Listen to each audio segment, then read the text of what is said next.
තතානි බුම්මානි වායානිව අන්තලින්කේ තථාගතං දේව මනුස්ස පූජිතං සංඝං නමන්සාම සුවන්ති හෝතු ඒතේන සංච වංජේන හෝතු තේ ජය මංගලං ඒතේන සංච වංජේන හෝතු තේ ජය මංගලං ඒතේන සංච වංජේන හෝතු තේ ජය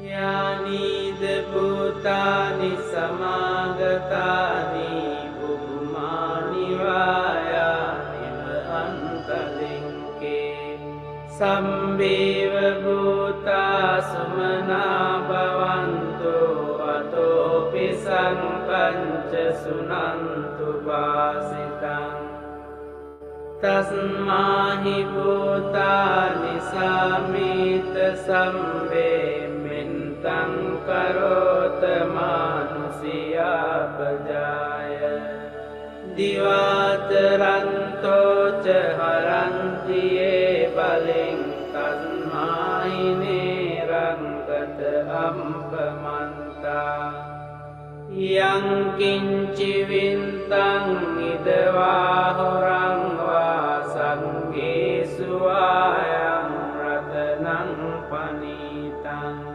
නනෝ සමං අන්ති තථාගතේන ඉදම්පි බුන්දේ රතනං පනීතං ඊතේන සංචේන සුවන්ති හෝතු khයං විරාගං අමතං පනීතං යදන්ජකා සංඛ්‍ය මුනි සමාහිතෝ නතේන ධම්මේන සමන්ති කිංචි ඉදම්පි ධම්මේ රතනං පනීතං ඒතේන සංචේන සුවන්ති හෝතු යං බුන්දසෙන්තෝ පරිවන්න ඊසුචින් සමාධිමානන්තරිකඤ්ඤමාවෝ සමාධිනාතේන සමෝන විඤ්ජති ඉදම්පි ධම්මේ රතනං පනීතං ඒතේන සංචේන සුවන්ති හෝතු යේ පුංගලා අන්ත සතම්පසන්තා චන්තානි ඒතානි යුගානි හොන්ති තේදං කිනියා සුගතං සසාවකායේ තේසු දින්නානි මහම්පලානි ඉදම්පි සංඝේ රතනං පනීතං ඒතේන සංචේන සුවන්ති හෝතු යේ සුම්පයුන්තා මනසා දල්හේන නික්ඛාමිනෝ ගෝතම සාසනම්හි තේ පන්ති පන්තා අමතං විගය්හ ලන්දා මුදා නිම්බුතින් බුඤ්ජමානා ඉදම්පි සංඝේ රතනං පනීතං ඒතේන සංචේන සුවන්ති හෝතු Yatindakilo pataving sitosya chatum vivate hiya sampakampiyo tatupamang sampurisang vadami yo ariya sanchani avinca pansati idampi sanghe ratanang panitang etena sanchena suvanti hotu ye ariya sanchani vibhavayanti gambhira panyena sudesitani kincapi te honti pusampamantana te bhavang antamang adiyanti idampi sanghe ratanang panitang etena sanchena suvanti hotu sahavan sadansana sampadaya tayan sudamma jahita bhavanti sankaya dinti vichikincitanca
No? Nobody? Yeah. Yes, no.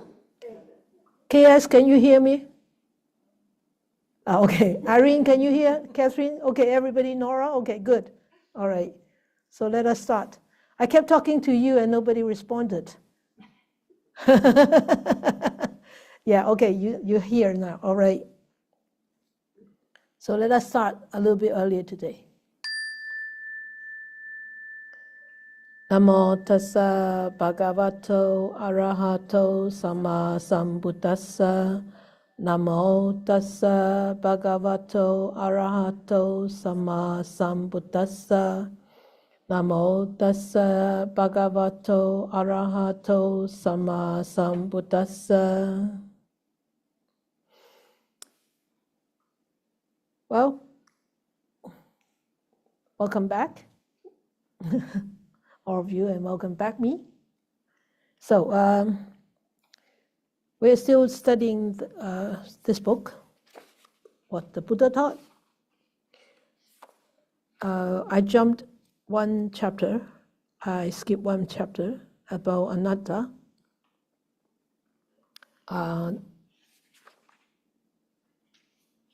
To chapter 7, meditation on meditation or mental culture.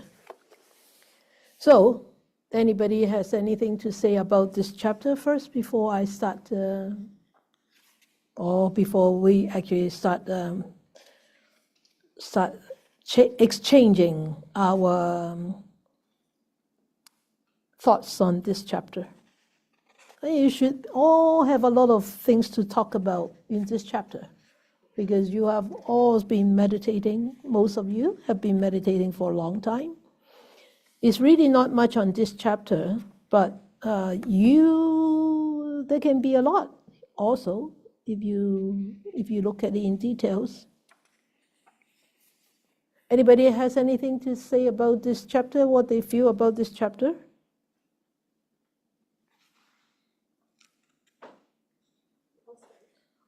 Okay, can you go and get a mic? Is there a microphone? Thank you.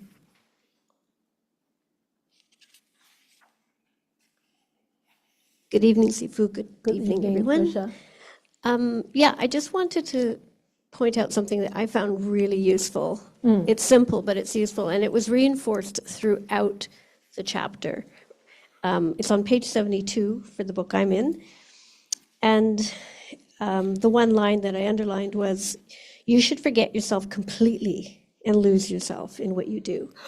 And they talk about that in meditation as well. And for me, that's always been the biggest challenge, is my mind wants to tell me what to do during the meditation. It wants to repeat the instructions that I have learned, and it wants to judge how I'm doing. And that losing yourself and quietening that self, that sense of self, is so hard, but so useful. Like that's when I feel you can make progress. If there's any small progress, is that losing that self. Yeah, it's on the paragraph 4, the fifth line. It says you should forget yourself completely and lose yourself in spoiled. In what you do? Oh no. And lose yourself in what you do. Yeah, the moment a speaker becomes self-conscious and thinks I'm addressing an audience, his speech is disturbed and his train of thoughts broken. 72, paragraph 4, line 4, line 3. Or line 4. But the line idea. 5. No, line 6. Line 6.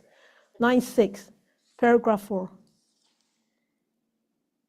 The paragraph starting with mindfulness or awareness, and then is line 6. You should forget yourself completely. You have the same copy as I do? Yeah. You should forget yourself completely and lose yourself in what you do. The moment a speaker becomes self-conscious and thinks I'm addressing an audience or whatever, then his speech is disturbed and his train of thoughts are broken. But when he forgets himself in his speech, in his subject, then he is at his best. He speaks well and explains things clearly. You all agree with this? Yes. Why? Huh?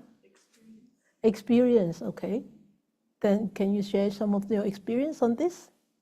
Anybody who said yes? Well, when I was a Tai Chi instructor, I'm actually Giving you a mic.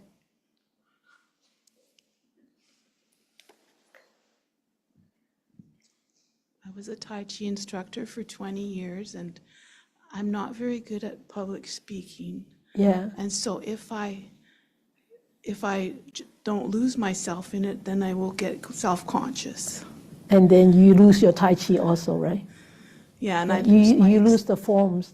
So I just let my love for Tai Chi come out and not worry about me. That's good. Yeah, that's good. Great. Anybody else who said yes just now?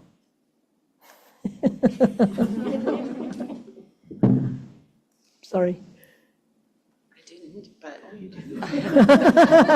I believe it was Dosen C that said yes. Doesn't see the yes was very loud. You betray me. That's what friends are Yeah. for. Yeah, thank you, Laurie. Yeah, from my understanding is there's a mind and there's also an action. The mind and the action come together, become one. So that's you forget yourself, and there's only one thing you to do. So that's make it happen. Ah, I see. The mind and the self. Good. No, I just She didn't say yes. Anybody else? Anybody else from Zoom saying any? Oh, now okay. you say yes now. I do say yes now. It wasn't that particular one. It was actually the last sentence that really resonated. And I went, oh, yeah, I get this now.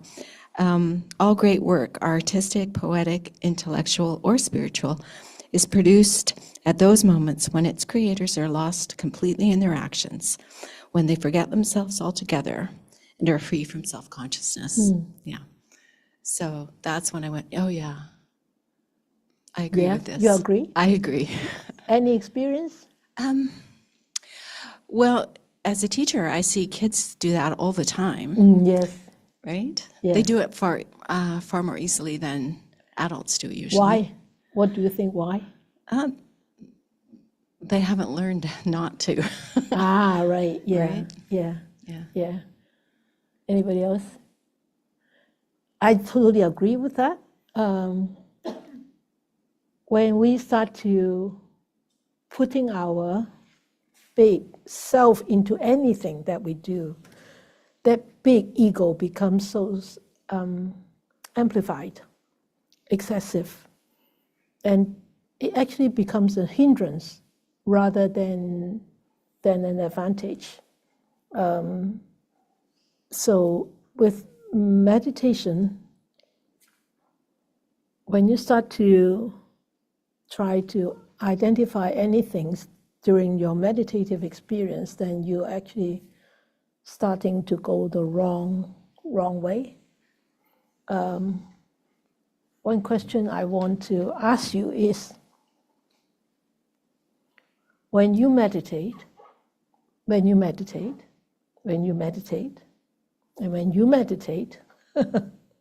I know now you appear as a woman, you appear as a man to me or to yourself. But when you meditate,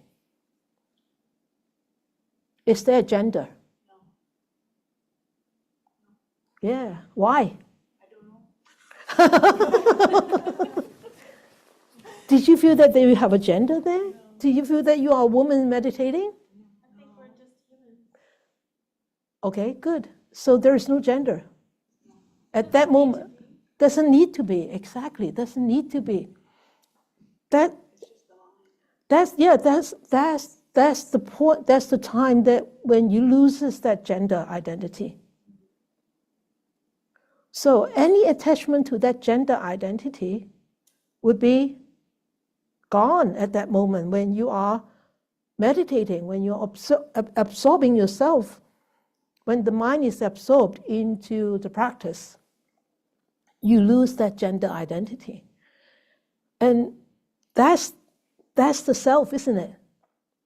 we actually, there is a very strong self in that identity, isn't it? Identity of, oh, I am a woman. Oh, big deal now, isn't it? Nowadays, especially nowadays, big deal about women. Women, being so successful, and women being have so much power, or in status, and actually, in many ways, seems that women are really going forward right now. And then you would think, oh, wow. No, I don't like to lose that identity. I don't like to lose that identity. But when doing meditation, you do actually lose that identity. Would you not also lose your identity to other things that you might be? Oh, yeah. Oh, yeah. You might also lose your identity to your job or your career or your education or exactly. status in society kind of thing. Yeah, that's, but the gender is just an example that I raised. Yeah, you do. When you are really meditating and not using the meditation to sort of strengthen the identity, right? Yeah, exactly. Yeah, so. But to walk away, that's what, I mean, I'm very new to all of this, but I think that's kind of what I've been enjoying, is just be with it. To just exist and exactly. not worry about all of those other things. Exactly, yeah. That's good. That's good. That's why you can find joy from meditation and peace, because you start to let go of things. You start to let go of ideas. You start to let go of yourself. Your attachment to things. Exactly. That's what meditation is really for. Okay, get the mic. Hold the mic, Laurie. Yeah, great. Anybody from Zoom? Anything? No? Okay. Yeah, thank you. Thank you, Varsha. Sharing a beautiful line. Anybody else to share any lines that you think is actually very inspiring?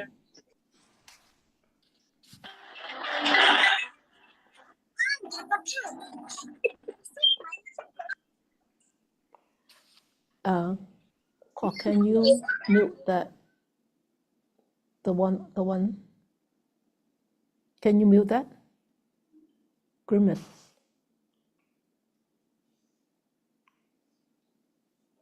Mute him. Anybody else have any things to share about this chapter? Have you read the chapter? That's the thing. Have you read it? I've given you 1 week to read it. It's only how many pages? 67 to 75.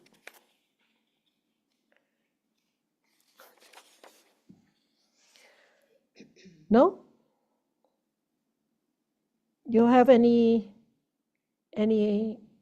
questions about this chapter? Oh, Laurie. On 75, right at the bottom, it says traditionally 40 in number, subjects of meditation. And traditionally 40 in number, subject. There are many other subjects as traditionally 40 in number. Among the mentions should be made particular of the 4 sublime states. Yeah. 40? You want me to mention? You want me to tell you the 40? Well, sorry, I was just surprised there was 40. Oh, easily. Wow. Easily. Okay. The last paragraph and the second line. Apart from those we have discussed here, there are many other subjects of meditation, traditionally 40 in number, among which mention should be made particularly of the 4 sublime states. That is a Brahma Vihara. If you go into, what do you call this? The back, is that the index or? Thank you. Commentary? No. What do you call this? Selected texts. Selected texts. Okay. Page 109. The foundations of mindfulness, the presence of mindfulness, and Satipatthana Sutta. So 109. So this is actually a very, shouldn't say famous,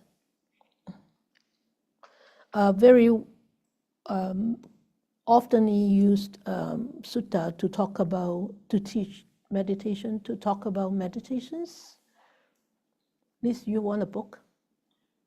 I do need a book. You do? I haven't read it yet. No, that's okay.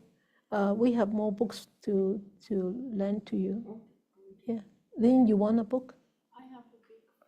No, you can borrow one if you want to read it now. You just return it afterwards. If you don't have it, you can take it home. If you have one, don't just leave it at the end of the class. So in here, the Satipatthana Sutta is actually a very well-versed teaching on meditations. And Satipatthana, that means the 4 parts of meditation. So the first part is about the body. And then with the body, there is the breath, right? The 110, page 110. Have you? You probably haven't read it because I didn't ask you to read this, but you can go back. You can go back and read it. So 110. The first thing about the first thing on Satipatthana. There are 4 parts: the body, the feelings, the mind, and the Dhamma. The 4 parts. And in these 4 parts, there are many different meditation techniques, or what you call just now here, subjects of meditation.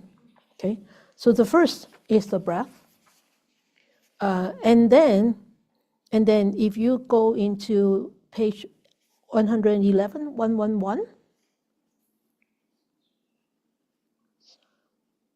repulsiveness of the body, there are 32 parts. Okay, so there's 32 parts there already. Very repulsive, yes. Yeah, very repulsive. Yeah, so 32 parts, but here, when you count, there are only 31 parts. But the body is a big part. The whole body is a part. And then covering the body is one part, the skin is a part, and the hair is a part, and the hair of the body is a part, and the nails is a part. So when you start from that repulsiveness of the body, there are in this body hair of the head. So from there all the way to at the end is urine. So there are 31 parts plus the body itself is 32 parts. So 32 parts to observe, to meditate on. It's actually a very good practice to people who are so much attached to the body. It's actually a very, very good practice. Okay? So, and then the next one is the material elements. You see the earth, the last paragraph, the element of earth, the element of water, the element of fire, the element of wind. So you can actually observe these 4 elements in your body. Also, you can actually use any one of these elements as a meditative object. Okay, so the element of earth. So what is earth element? Anybody here? Earth element in the body. Guess, Odette. Bones, good. Yeah.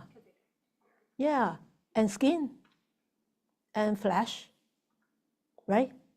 Those are all the earth element, okay? So, and then the water element, you know what that is? The tears, the sweat, the wetness, yeah, exactly. And what does it do? The wetness, what does it do? Exactly, and it holds cohesive. it holds the flesh, it holds the earth element together, just like cement, right? The concrete, you call it concrete, and then you add water to it, if it coagulates, it forms, it solidifies, right? And when the concrete solidifies, it forms, it gives out heat, isn't it? Right? Huh?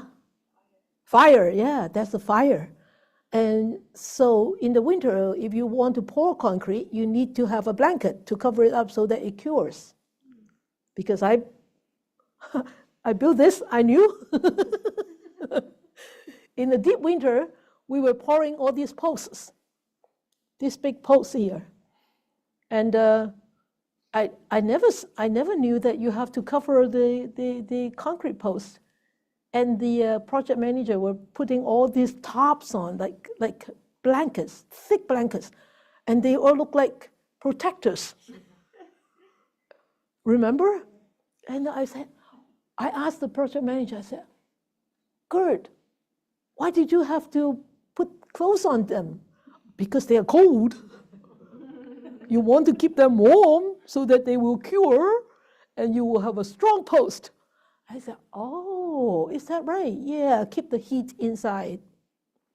So sometimes when you put newly peeled vegetables, peels or vegetables into the bucket and cover it, once you open it again, you feel heat coming out, right? Fire element. And of course, there is wind element. So what is wind? The breath and the air when you blurb, when you pass air, or when your stomach making blah blah blah blah blah blah blah, you feel so embarrassed when you sit. Sorry, you don't have to feel embarrassed. That's a natural phenomenon. You eat too much or you are hungry. It doesn't matter. So that's some elements to meditate on. Okay, go on to the next page. Go on to the next page, you look at the 9 symmetric objects. Of course, these are the external to us, but it's also a meditative a tool, subjects of meditation.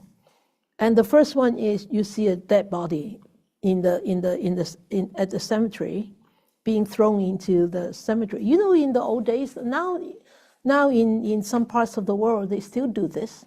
And they just leave the body there for the vultures, for the birds to come and feed on, especially in Tibet. Okay, and also in the Southeast Asia, they let the body rot outside. And a lot of monks, I don't know whether nuns, no, they don't have fully ordained nuns, but I think maybe the Shramaneras and novices would also do cemetery meditation too. So, and then the second one is they start to observe how the vultures, how the birds actually feed on those bodies. And then the third subject is when a bhikkhu sees the body thrown onto the cemetery ground and reduced to a skeleton, but still with flesh and blood attached to it. And then the fourth one is there's no more flesh, but there's still blood. The fifth one is there's no flesh, no blood. Can you imagine here? Yeah, right? Okay. And then the next one is the bones become disconnected. Okay, so the bones are also all over the place. And because of the wind and the rain and the sun, the bones become like bleached. And then the next step is it becomes just a pile of bones. And then the last one is the bones become ash. Like through, you can. If you bury a bird and then you take it out later on, you probably see a whole skeleton there. But if you put it back or you just leave it there, if Goldie doesn't go and peck on it, then it will eventually in years' time it will disintegrate to a pale ash. You see, these are all the subjects of meditation, right? And then go into the next part is the second part, the second foundations, is the feeling part. The feeling, then there is a pleasant feeling, there is an unpleasant feeling, there is a neither pleasant nor unpleasant feeling. You see, it's already 3 over there. And then go into the mind, then the mind is a little bit more straightforward, but it's complicated. Straightforward but complicated, because the mind is so complicated, and sometimes we make it more complicated. So when the mind becomes angry, it's an angry mind. When the mind becomes greedy, it's a greedy mind. So there's so much to observe also on the mind, and also remember the 52 mental states, right?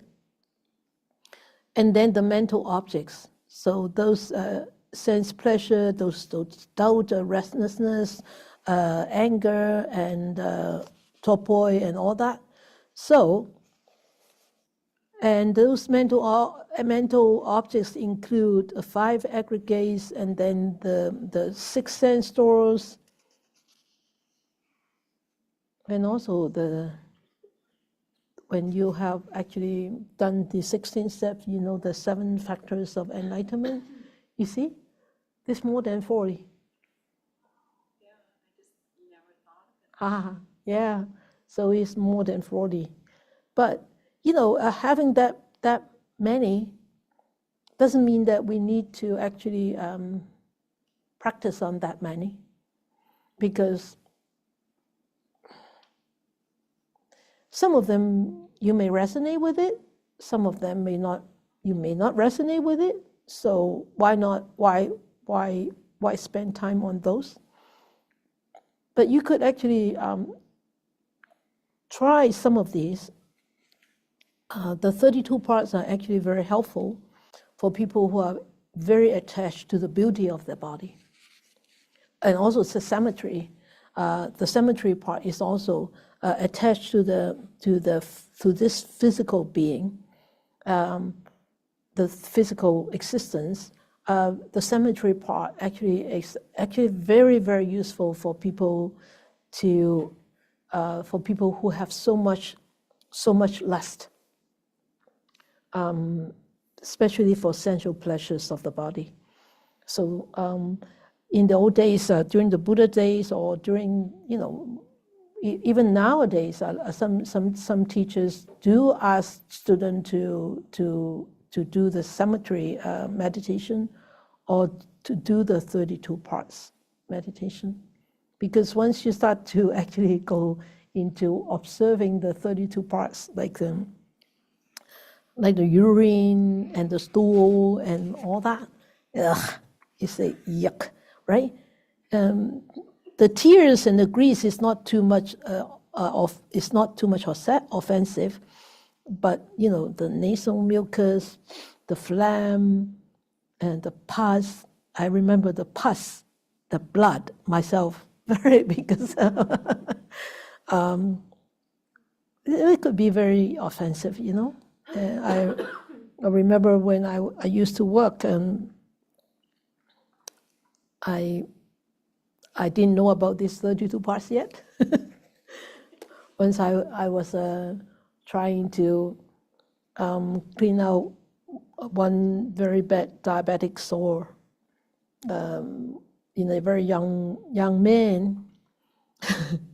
It's big sore on the bottom of the feet, or swollen, and I was all geared up, mask and head and everything, all geared up for PPE, but still, when I just open it, all the pus and the blood all over me and my forehead and everything. It was, I still remember it. At that time, it was, you are in that profession, you are used to it.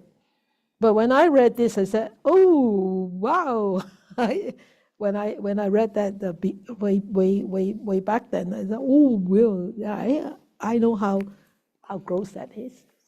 Yeah, it's not pleasant. So, you tend to start to understand a little bit more about your own existence, and you say, oh, this is, why am I attached to this? This will age, this will change, and this will eventually die. Why am I so attached to it? Because of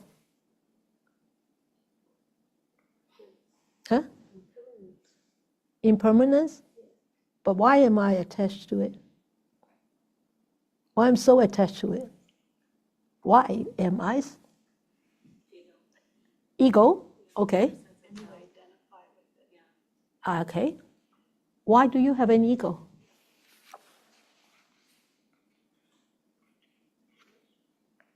It's attachment to this. Yeah, why do you attach? Huh?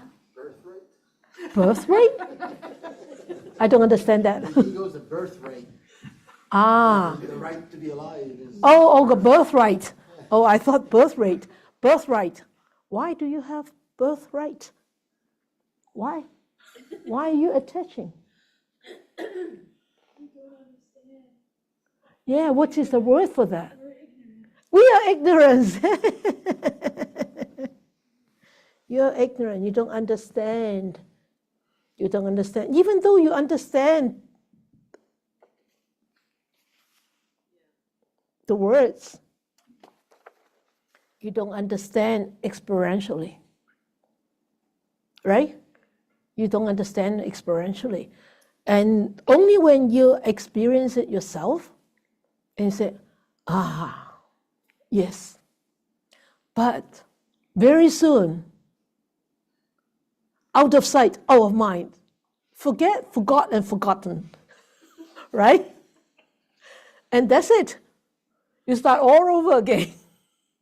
But not quite as bad. Oh, really? Hopefully, yeah, or that's it, right? Hopefully. Sometimes it could be bad. Sometimes it could be worse.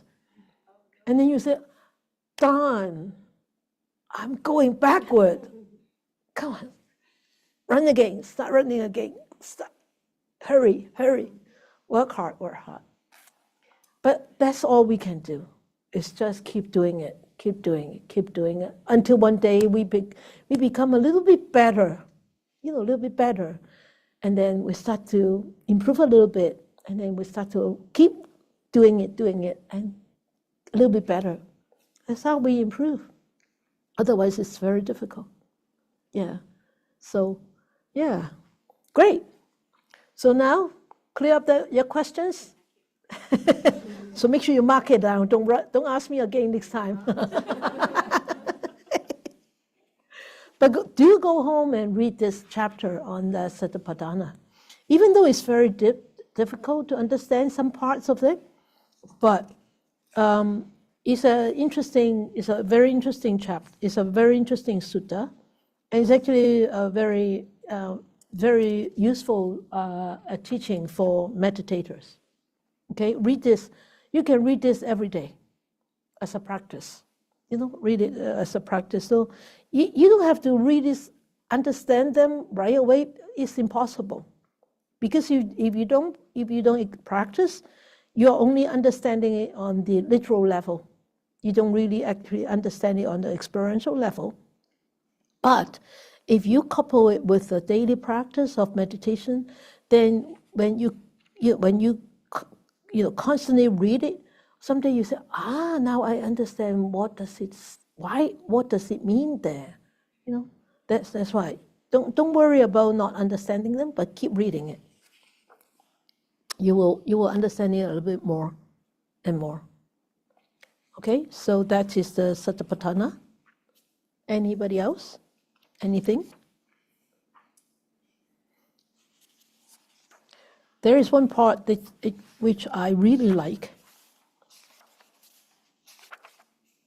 It's way at the front, page 67. And it's the second paragraph.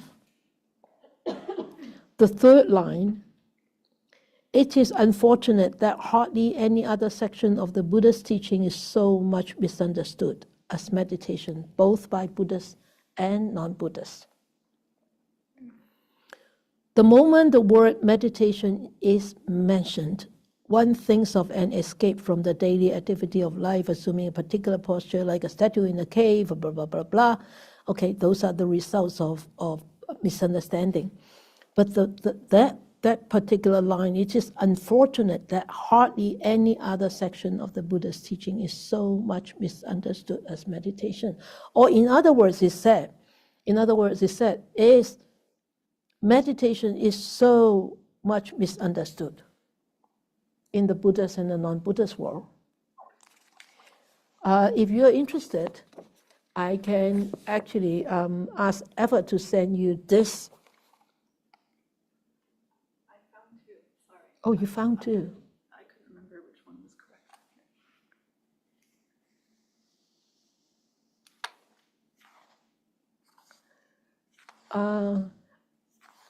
No, not this one. This is too big. I would ask Eva to send you this. It could be this. Can't remember. You see, OH. With glasses, you cannot read clearly. Without glasses, you cannot read clearly. Oops. You share the same feelings? Okay. So, actually, no. No, not this one. Oh, yes, I think this one. It could be this one. He's actually talking about the secular Buddhism. No, it's talking about actually secular meditation. No, not this one. Not this one. Sorry. Never mind. I'll find it. I'll let you know. It's talking about meditation, especially nowadays. You see, meditation is very popular, right? In the last 15 years or so, meditation has gone from a religious perspective, it's a religious thing, to a trendy thing, isn't it? And it started from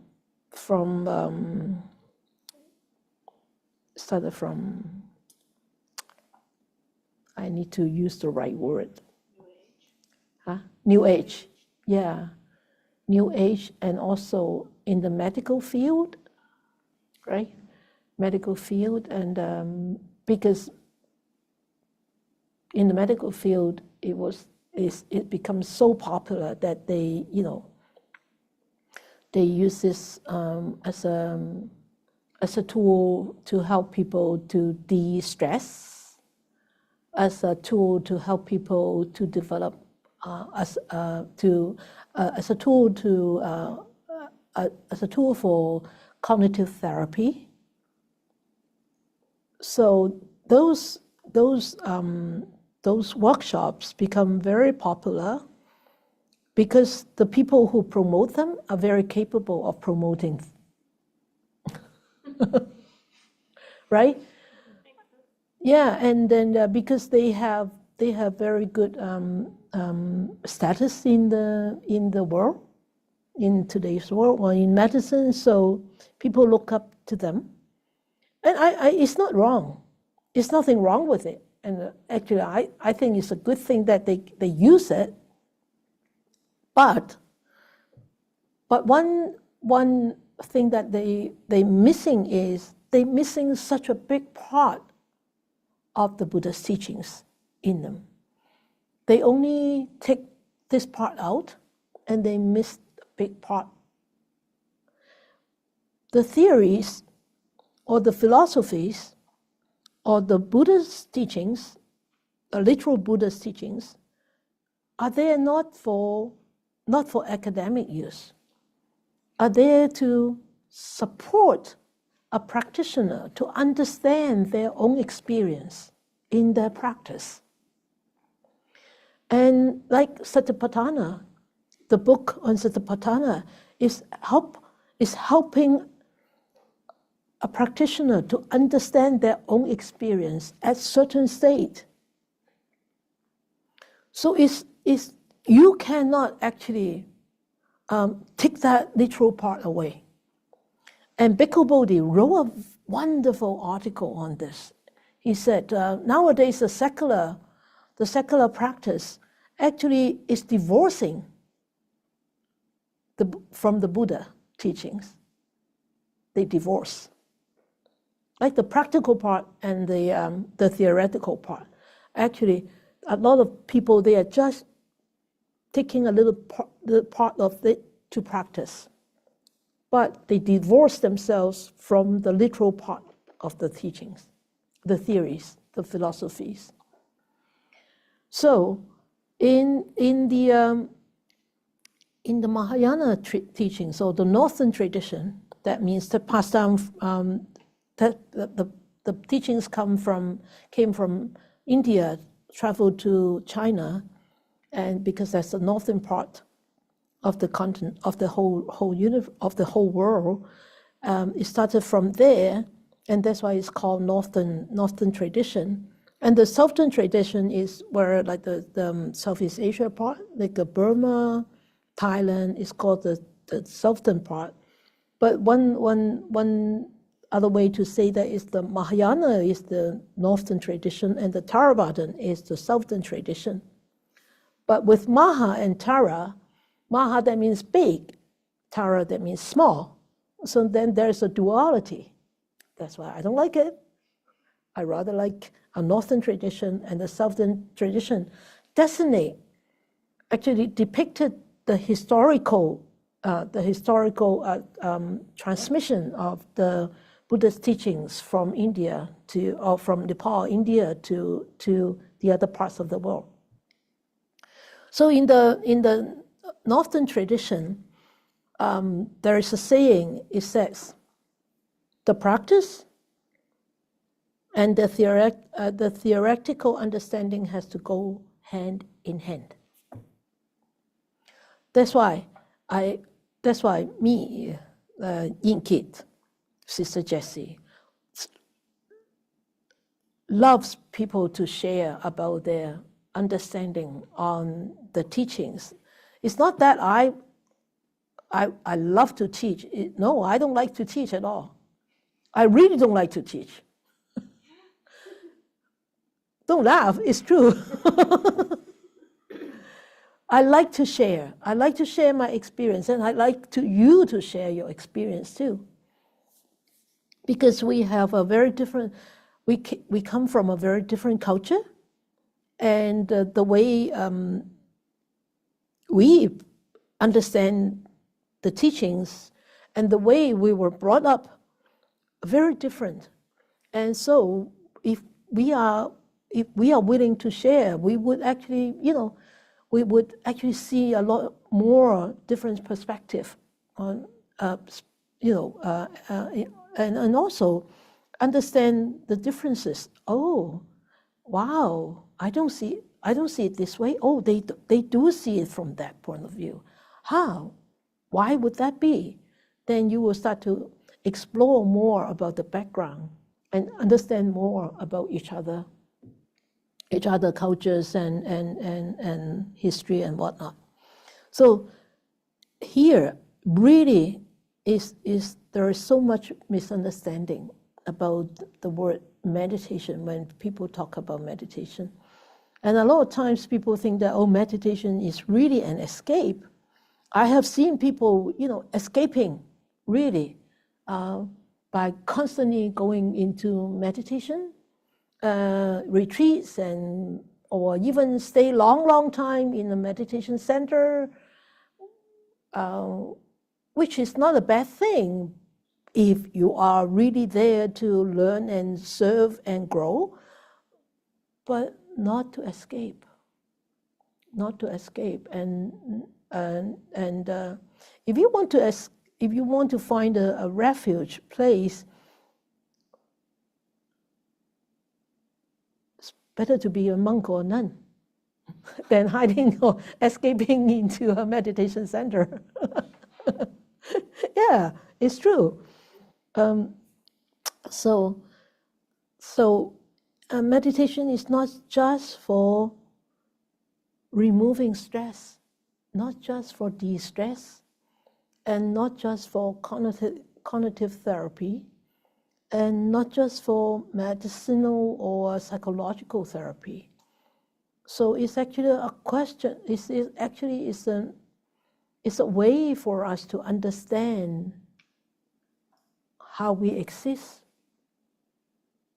and the nature of this, the nature of this existence, and the nature of all existences around us, including relationships, including our physical body and our mental body, and including everything else around us, anime in anime. The more we understand, the more we start to see, hopefully the more we will be able to let go, hopefully. I say hopefully because some people are really not quite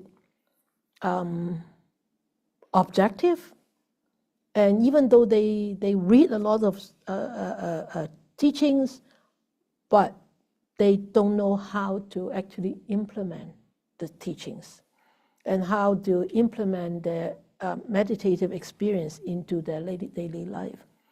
Or sometimes they encounter a lot of difficulties mentally, but they do not become aware that they have a lot of mental defilements. And those mental defilements could be very blindfolding.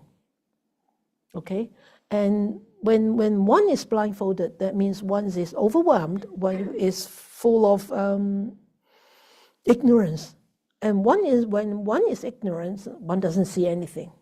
One doesn't hear anything. And when one doesn't see the truth, one doesn't hear the truth, one is so much immersed into his or her defilements, and that anything that is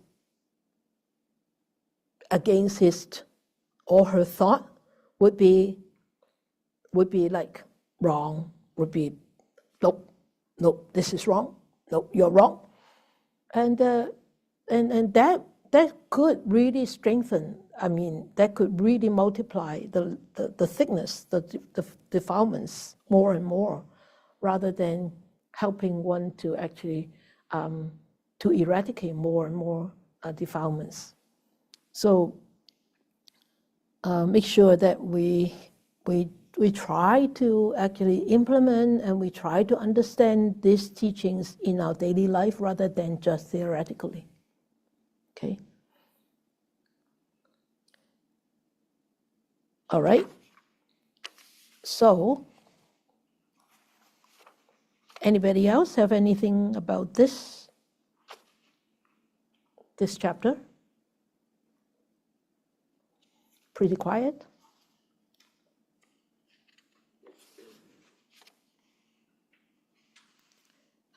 Is it here? Okay, I would recommend a book for you to read.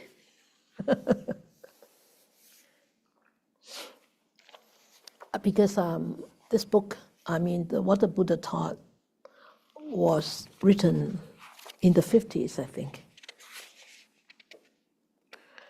When it was first published, 1959, in the 50s, so it's like 55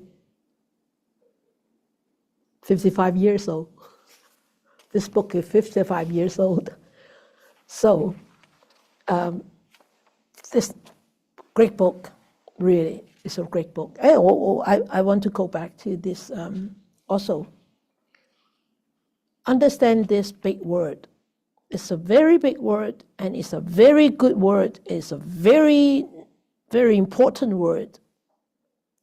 It's on page 67. In the title, it's called Bhavana. Why do you smile? My cousin's name is. Oh, is he Bhavana? Yeah, she is. Oh, she is? She's quite an amazing person. Ah, in India? Yeah. Ah, Sorry. That's what she meant. wow. So, Ursha, give her the mic. So, you can give your understanding about the word bhavana. Since your cousin's name is Bhavana, you should really know the definition of bhavana. Bhavana is a Pali word, okay? It's an ancient Indian language, yeah. Okay, I don't really understand the word except for what I just read. I just know from what I read that it's cultivation. Yes. Yeah, but it's not just cultivation. It's more of a spiritual cultivation. Spiritual cultivation, Yeah. spiritual development, spiritual progress. Yes, good. Yeah. Your cousin is not disappointed No. because you know the meaning of her name. And she matches her name. She's quite a person. Oh, so, wow, yeah. wonderful, great.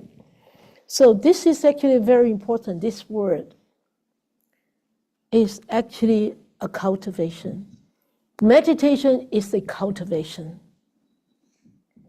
So as a farmer, Versha, 導引師, 譚師傅, as a farmer, you know how important, Maria Jose, even though you are very inexperienced farmer,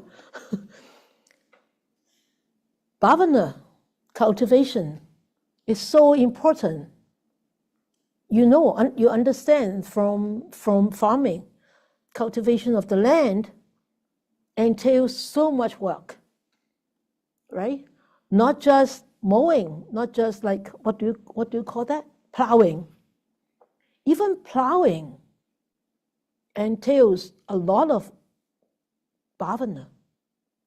How you plow, how you till the land, how you aerate it, right?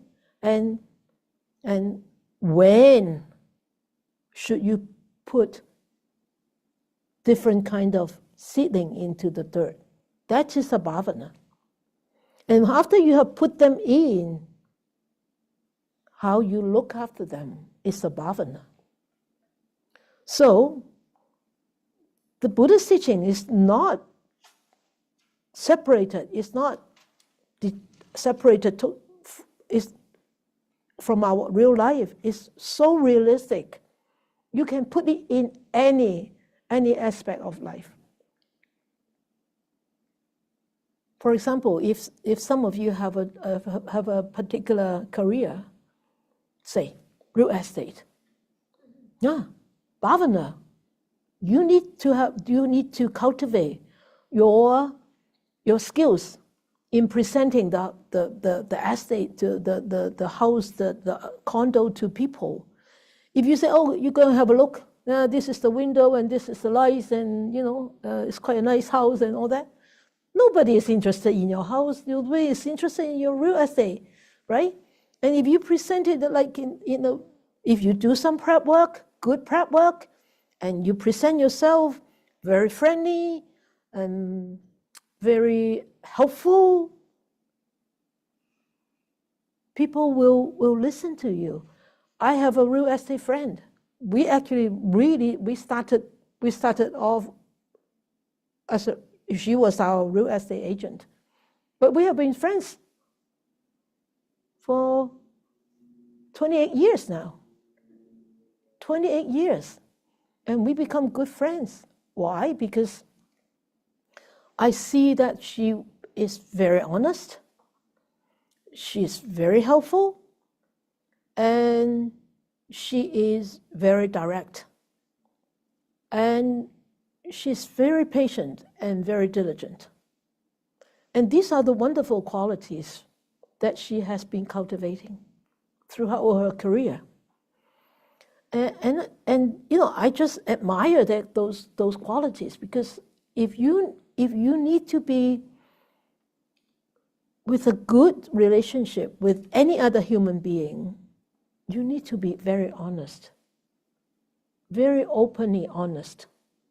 And that is a very difficult thing to do. Very difficult. So that's why I draw your attention to this word, bhavana. Yeah.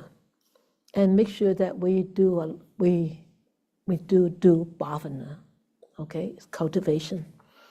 And without cultivation, our field would be too sterile. But with good cultivation, our field would become very fertile and being able to bring you a lot of fruits and vegetables, right? Okay, so I am recommending this book. Oh, free copies, e-copies. Mindfulness in Plain English. There is Chinese too. If you go onto the web, you will look it up. There is actually a free copy, but I have had this for over many, many years. When was this published? 2002, yeah. I probably have it since 2004. This is actually a very simple book about meditation, mindfulness in plain English. And it is actually by Bhante Hanipola Gananratana, a very, very good, a very wonderful practitioner living in the States. Wonderful, wonderful book. Simple, straightforward, a lot of good instructions in there, a lot of good tips in there, and a lot of good explanations in there. And then there is one chapter that I would, if you would love to read, I would ask you to read the chapter on the practice.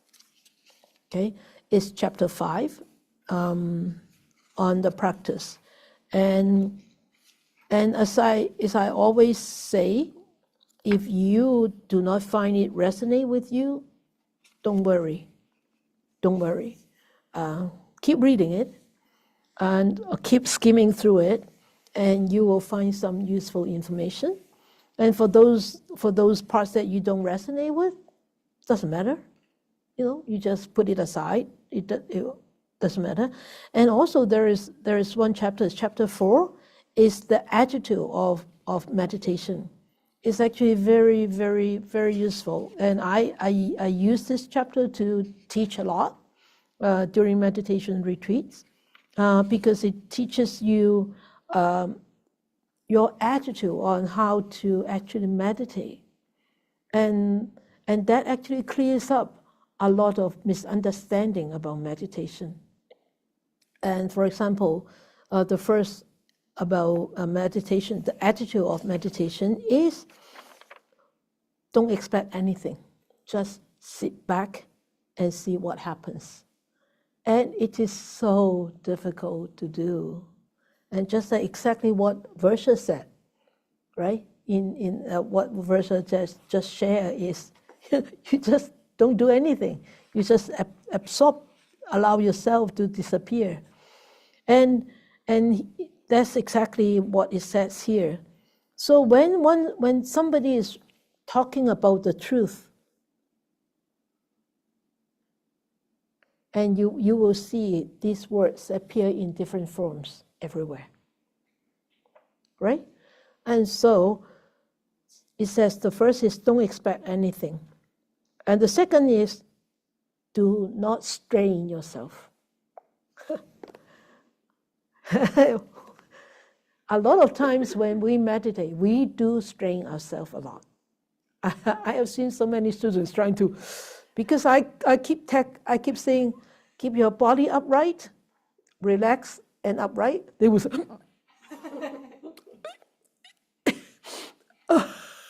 cannot breathe. Okay, breathe.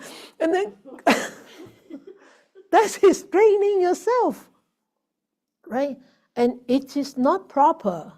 And that is not the right way. Why did you strain yourself? Because you expect something. You expect to get something, okay? And don't rush. Don't rush. I have seen students rushing. Okay? Oh, this is a wonderful meditation course. Okay. Mom or boss, I'm going to quit. I'm going to meditation. Okay. 1 10-day, 2 10 days, 3 10 days, 4 10 days, 5 10 days. Rush. Okay. Then I go to sit 20 days. I go to sit 30 days. Or 45 days, 60 days. Rush.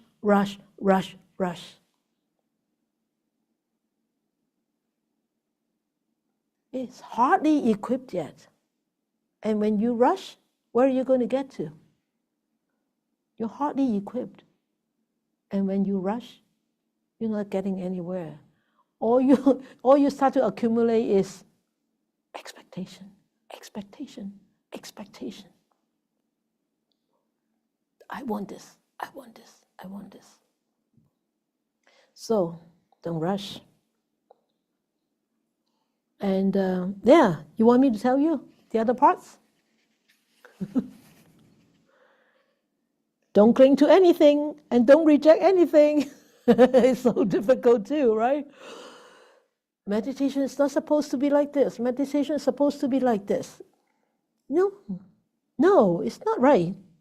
It says, don't cling to anything, don't reject anything. Just let come what it comes and accommodate yourself to that, which is letting go. And then, the next thing is let go. Loosen up and relax. Once you start to loosen up, everything, you will experience things so differently. When you're so tense, how can you observe your natural breath? The breath becomes a natural already. When you start like this, the breath becomes so tense. So accept everything that arises, so difficult. And be gentle with yourself, so difficult. I see students beating themselves up, not really beating themselves up, but really beating themselves up so badly during a meditation course, or say, Don, you fall asleep and you wander off too much.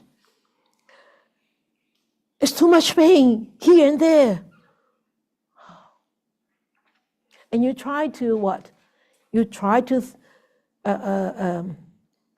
get rid of the pain. You try to get rid of the discomfort. You try to get rid of this. You try to get rid of that. You're not going anywhere. You're actually making it worse.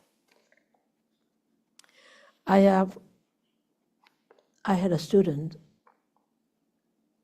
I had quite a few students actually going through this kind of experience. They start to shake during meditation. And a lot of times I will ask them to come to see me during an interview, even though they have not signed up. I'll ask them to come. I said, how's your meditation going? And they would say, it's going well. I said, going well? So tell me about your experience. And they would start, making such a big story about the meditation. Nothing that I wanted to hear. And then I would start to ask, okay, how does your body feel? He said, it starts to shake. It starts to move. It starts to go like this and like this and like this. I said, yeah. So why? He said, I don't know why. When did it start? It started a long time ago. I said, have you tried to stop it? I have tried to stop it. Intentionally stopping it. But next minute, it started again. I said, okay. I said, do you start to ask yourself what happens? No. Did you start to ask yourself, are you enjoying it? No, I don't enjoy it. No, I don't like it.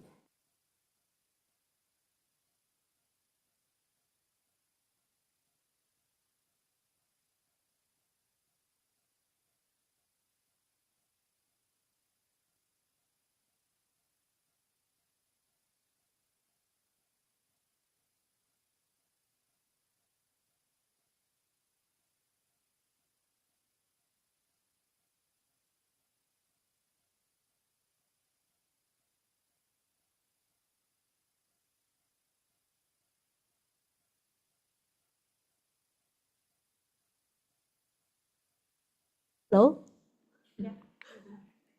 Alive again. It's too easy. This is too easy. So a lot of times they didn't believe that. They actually enjoying that shaking. And I said, no, just go and check it out, and check it out at that moment of shaking. Did you enjoy it? Do you enjoy it? Does it bring a relief? Does it bring a pleasant feeling? You don't have to intentionally stop it. You don't. All you have to do is just observe and feel, and it will stop by itself. I'm almost 100% successful, except one student. She wouldn't believe. She wouldn't try, but that's okay. That is her thing, you know. I think that was almost 12 years ago. I was teaching in Toronto, and one student was shaking like that. She wasn't shaking much, but I noticed that she was shaking, and she knew that she was shaking. And she just said, "Oh no, I cannot stop it." I said, I'm not asking you to stop. I'm asking you to observe and investigate your own mind. When you start to shake, how does it feel and what is the mind up to? That's all I want you to observe. Once you start to actually observe your mind, it will stop. She doesn't believe. I think she doesn't want it to stop because it's a good feeling. It's kind of like relieving and kind of like rocking back and forth and, you know, going this and that, you know. It's kind of fun, isn't it? It's just like dancing. Yeah. But sometimes they don't just rock back and forth, they go like this. Oh, yeah. Oh, all the way to touch their knees and then come back. You think that they're bowing to you, they are not. Yes, but you know, but anyway, investigate yourself. The eighth one is it's very important to investigate yourself and view all problems and as challenges. I don't quite agree with these words, view all problems as challenges. I would say view all problems and challenges as opportunities. Okay? And do not ponder, is said. And don't dwell upon contrast. That means do not compare. So this is actually a very good book to read. And if you call yourself a meditator, I would strongly, or you want to call yourself a potential meditator, I would strongly recommend you to read this book, free book, free online book. If you want a paper copy, you can order it from anywhere. And there is actually a Chinese translation. Huh? Yep. It may be a different cover now. I don't know. Is it a different cover now?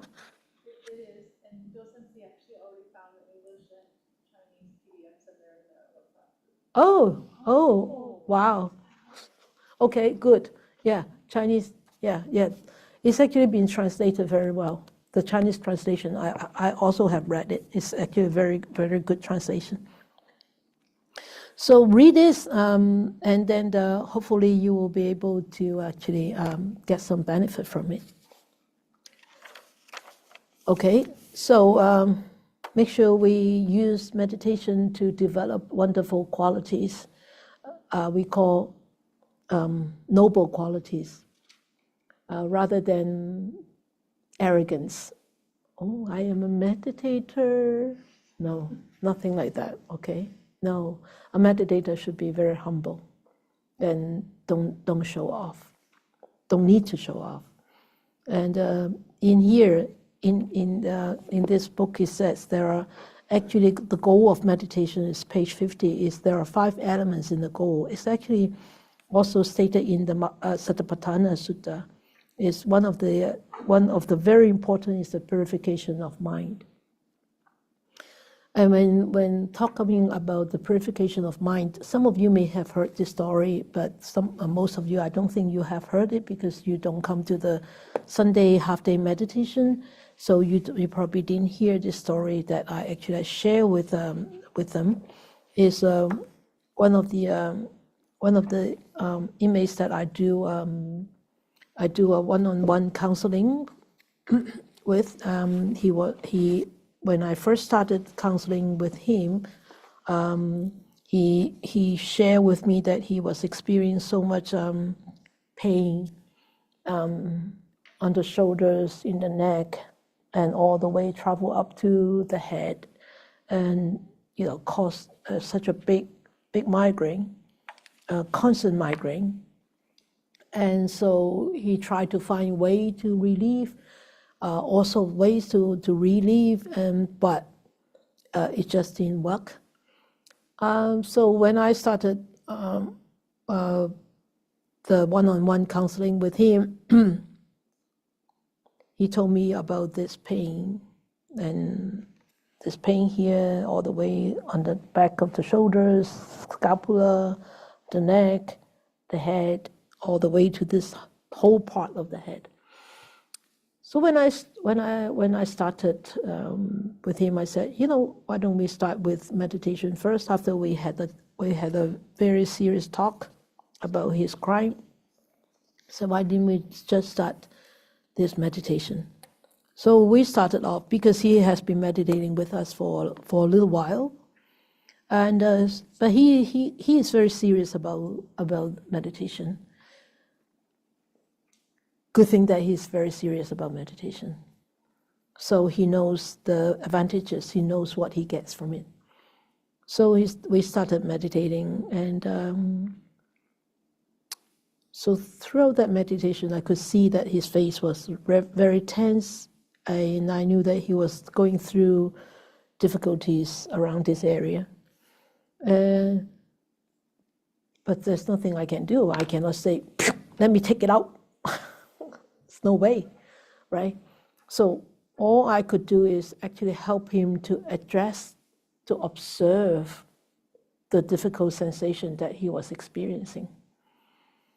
And it's funny enough, I didn't actually start off with the physical sensation. I actually started off with the mental part, asking him to, go back to actually go into his mental state and arouse some of the old past memories of with his mother, with his family and all that. And once we touch on that, actually the pain started to escalate a lot, and it could show on his face. And so I knew it was a mental difficulty that actually manifested physically. So gradually we started to address that more and more. And now, just last Friday, I brought up the family again, and I looked at his face. When I was guiding him, it's nothing. It didn't show anything. It didn't show any pain, didn't show any strain, it didn't show any stress. Normally, when he first started, he was always like this. It's all frowned, and this was so tense. And now so relaxed, and after meditation, I always ask him, how did you feel? And he said, wow, I thought it was just 10 minutes. I said, no, 25 minutes we meditated for. He said, really? I thought it was just 10 minutes. I felt so light, and even though when you brought the family up, even though I miss my mom, even though I miss my family, when you brought it up, there was no no difficulty in the body. Here, there's no difficulty at all. He said it hasn't come back for a long time. So the migraine, the pain here, the migraine seems to have disappeared. I said, but I want him. I said, no, it may come back. It may come back very, very bad. So just be prepared. So physical pains, physical difficulties sometimes are inevitable, but it's just that how we need to see how we deal with it. And meditation is one way for us to learn how to deal with that difficult physical sensation. All right? Okay? So, this book, finished, except the anatta part, which I really don't have any interest to talk about because it's so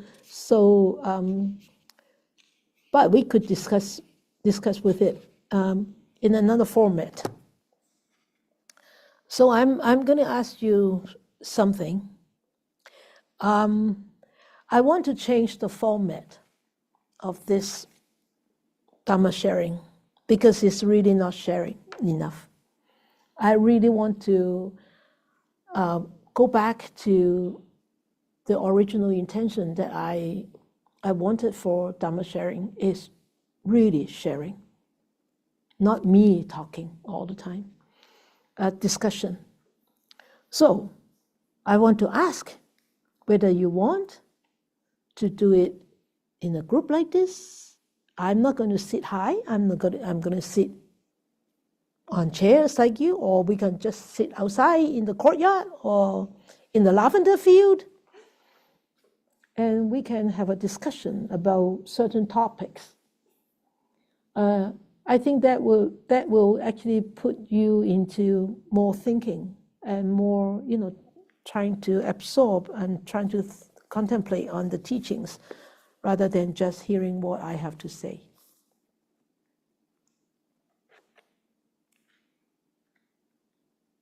No? Yeah. Yes? Sure. Sure? Good. Have a bit of both. You will still hear me talk a little bit more. You'll still hear me talk a little bit more, but I really would like to be like a discussion group, and I think that will be a little bit more attractive for people. In a circle, yeah, and passing on something like that, and you have to talk. Or you say, I'll pass. I think that would be great. That is actually that was actually my original intention, really to have a discussion group. So, would you like to do it on Tuesday evening, or would you like to do it on Saturday morning?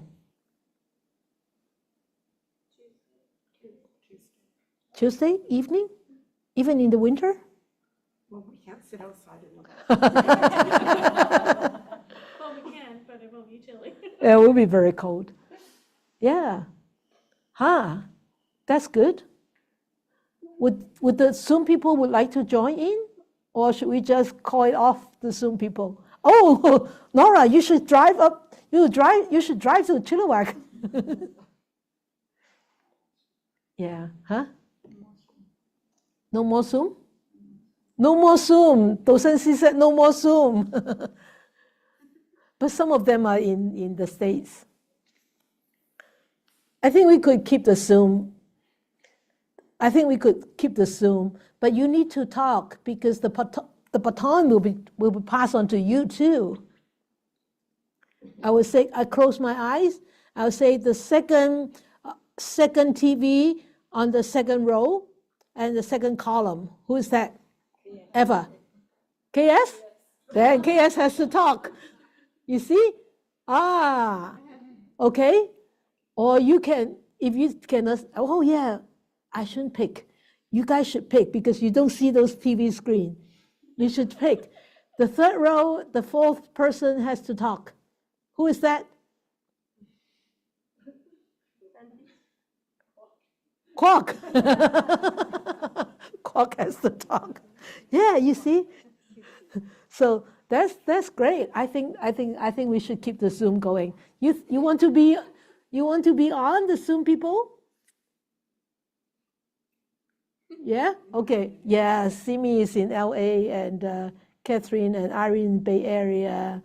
Ma in North Vancouver, and Lei Yuk is from Hong Kong, probably from Hong Kong. Yeah. So I think we will keep the Zoom on, but you need to talk. All right? Okay. Let me think of what the topic for next month. And I'll pass it on to you, and you will have to find books.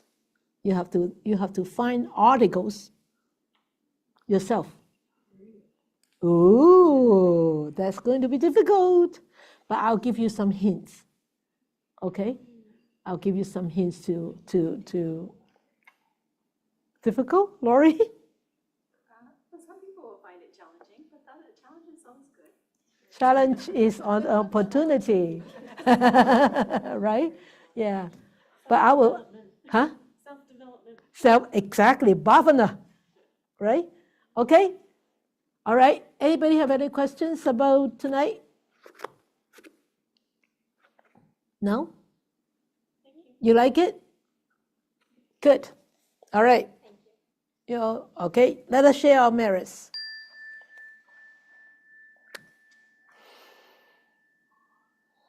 May we share our merits to those all beings, human, non-human, visible, invisible, big or small, far or near.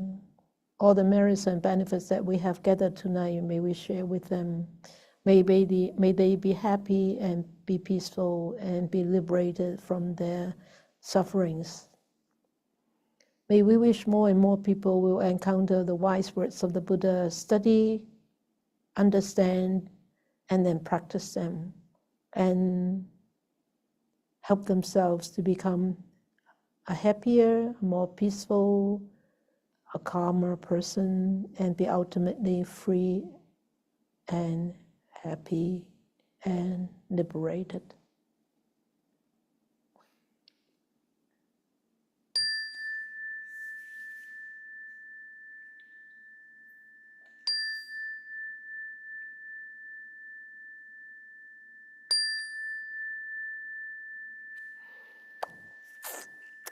Okay, thank you for being here. Thank you for being on the Zoom. Thank you. And good night. Thank you. Good night. Good Good night. night, everyone. Thank you. Good night. Good night. You can keep the book if you want, if you need.